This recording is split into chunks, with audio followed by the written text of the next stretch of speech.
चंद्रपूर जिल्ह्यातील अत्यंत महत्त्व समजली जाणारी बल्लारशा नगर परिषद याच्यामध्ये तिहेरी लढत बघायला मिळत आहे. विशेष बाब म्हणजे बल्लारशामधून भाजपकडून या ठिकाणी दुधेताई उभे आहे. ताई कशाप्रकारे तुमचा प्रचार राहणार आहे? काय तुमचे प्रमुख मुख्य हे राहणार आहे? मला भारतीय जनता पार्टीकडून एक साधारण कार्यकर्त्याला माननीय सुधीर भाऊ मुनगंटीवार जे असेल, चंदनभाई असेल, हंसराजभाई असेल, यांनी मला पक्षश्रेष्ठींनी जो माझ्यावर विश्वास ठेवून मला तिकीट दिली, त्यामध्ये मी खरे उतरेल.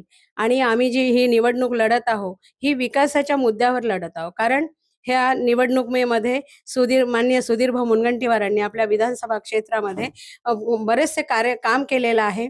आणि या बल्लारपूर शहरला स्वच्छ आणि सुंदर बनवण्याचं जे काम केलं आहे, विकासाचे कामं केले आहे. मग ते बॉटनिकल गार्डन असेल, सुंदर पोलीस स्टेशन असो, सैनिकी शाळा असेल, हॉस्पिटल असेल, कित्येक असे कामं भाऊंनी केले आहे की आपण जर सांगितलं तर एक दिवस सुद्धा आपल्याला पुरणार नाही, एवढे कामं भाऊंनी केले आहे. आणि या विकासाच्या मुद्द्यावरच आपण ही निवडणूक लढतो आहे.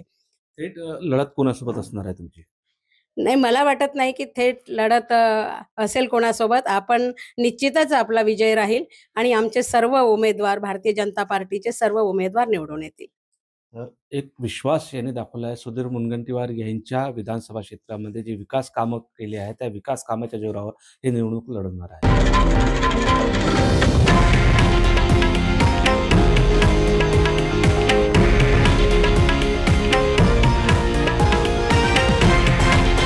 हे आहे देशातील नंबर 1 न्यूज नेटवर्क आणि आपण पाहत आहात TV9 मराठी, एकमेव.